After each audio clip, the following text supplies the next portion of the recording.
Now, see, I gave my community, the watchers, I gave them both sides of Age of Extinction. But let's hit them hard now, because I mean, now it's time to get to the meat. Let's go. And I don't mean the fluffy questions. I mean the meat of hip hop.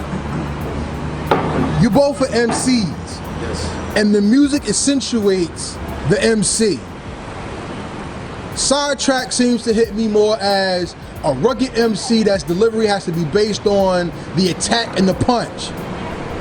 How do you select your beats, and how do your beats help bring the best out of you? That's easy for me to answer, because that's the one thing I do. I listen to a beat at least 7 or 8 times before I catch a feel for it. And I definitely write my bars according to the melodic sounds of the tunes. If the beat changes or the emotion of the track changes, I try to hit them as hard as, you know, if you hear something good and it gives you goosebumps, I'm looking to add my words to that to give it like how do you say, double whammy effect. So you're feeling the emotion of the beat as it changes and the tempo with the rhymes to go along with it. So a question, because Ape Twin has eccentric beats and eclectic beats. So they're not the boom bap typical. Right. They're more, I've heard snare driven. I've heard Salute to all the producers on that. My brother Ray and Nick Jackelson, Sean Love, Porter Rock.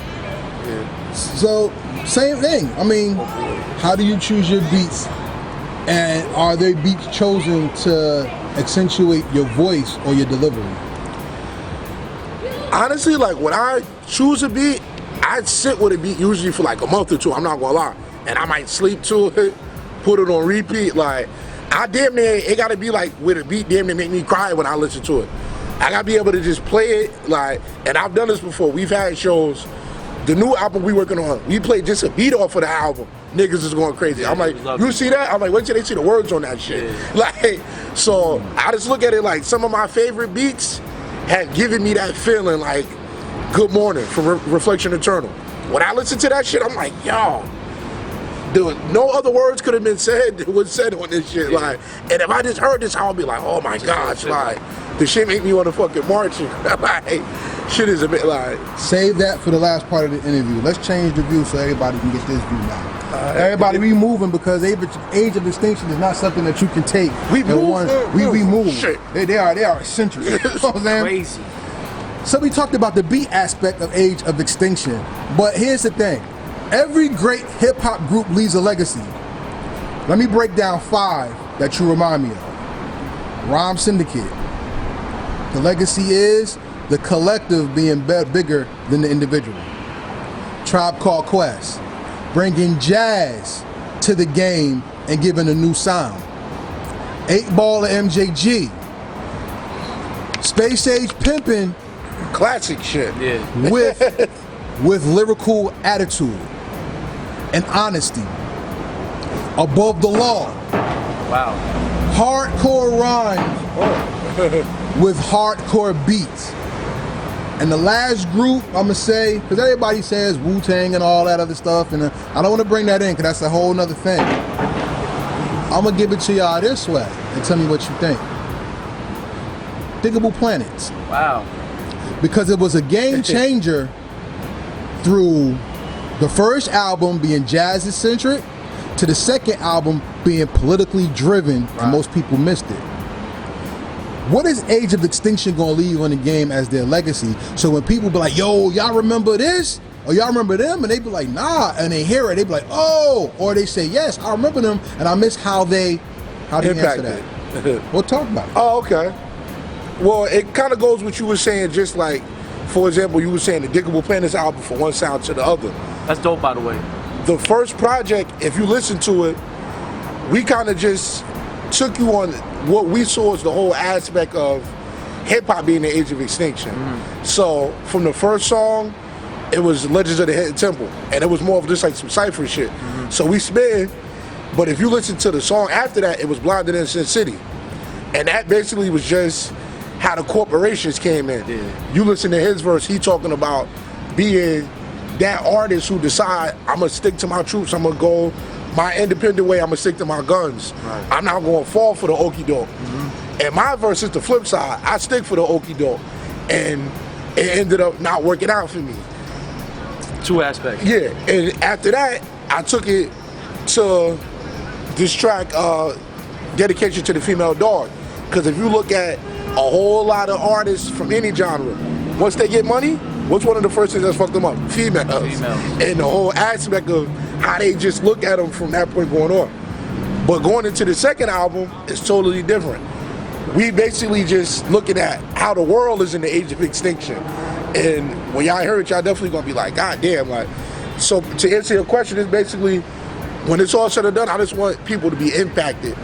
Whether they impacted in memory, like, yo, I remember we was at the show, he took off his fucking shirt, Yep. he stood on top of the fucking speaker, or impacted just in the brand to take one to the next level. Like, for example, we done rocked at community events where after the set, little kids is coming up, older ladies, yo, I love what you said about this and that, this and that.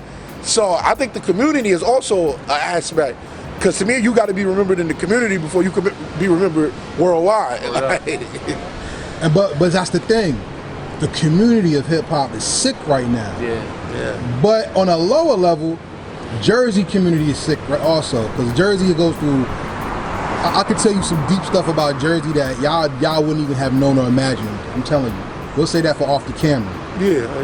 But from Wild South Ward, Central Ward, North Ward, to Wild Communipol in Maine and all that. I mean, yo, the hood is hip hop is a reflection of the hood, because it's the hood's recollection and account of life that the mainstream media will never show, because they villainize inner city people.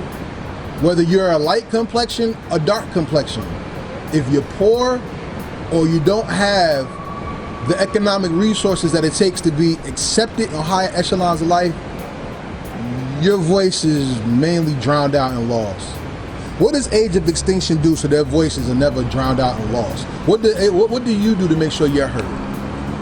I believe our key to try to stay relevant is just consistency.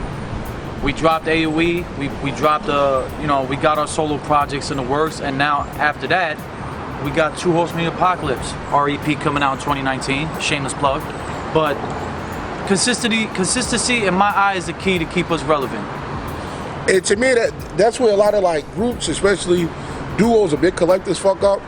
From the beginning, we both said we great separate, but together it's a movement. Force. So it's always the bigger picture of what you're doing compared to just the small angle of what you're doing.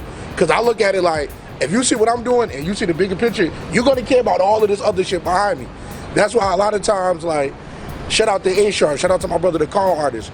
We use the same artwork people. We use the same studios. Yep. We use a lot of the same producers. Like, all one big circle. Yeah, like. You know what I mean? Okay. So, if I had to end this part of the interview, I'll end it like this. If there was no Age of Extinction, what is the game missing? Without Age of Extinction, I mean, as far as the mainstream and what everybody's listening to nowadays, it's missing the raw lyricism and the aspect of the art of writing your own material. I believe it's missing that 100%. That nigga like, fuck them niggas that don't rate it. Same? Basically, I would just say, just something different. And a creative force that I definitely don't see on either side right now, from underground to mainstream or whatever you want to take it like. Okay. I mean, to add on before we go, I've seen interviews of these younger guys going on radio shows, mainstream radio shows, and one guy in particular, who I'm not going to shout his name out, says, I was only in the studio for 6 minutes. He's admitting to the people who are listening to his music like they must be stupid. No effort. I went into the studio. I was in the booth for 6 minutes. I didn't even know what I was saying, but it's a hit. You know what I mean? It's a hit now. So that's what we're not trying to do. Every day we're perfecting our craft, and we coming. But also, I also think, like, especially in Jersey, sometimes we care too much about that type of shit. Because honestly, I look at it like any of those bigger guys that's really killing the game, I really personally don't give a fuck because I'm not even, we don't make the same shit. Right. So I'm not even in their world for me to really talk shit. I'm just like, yo, I don't give a fuck. Like, I can care fucking less. Like, He leaves all the hating for me. I hate them all.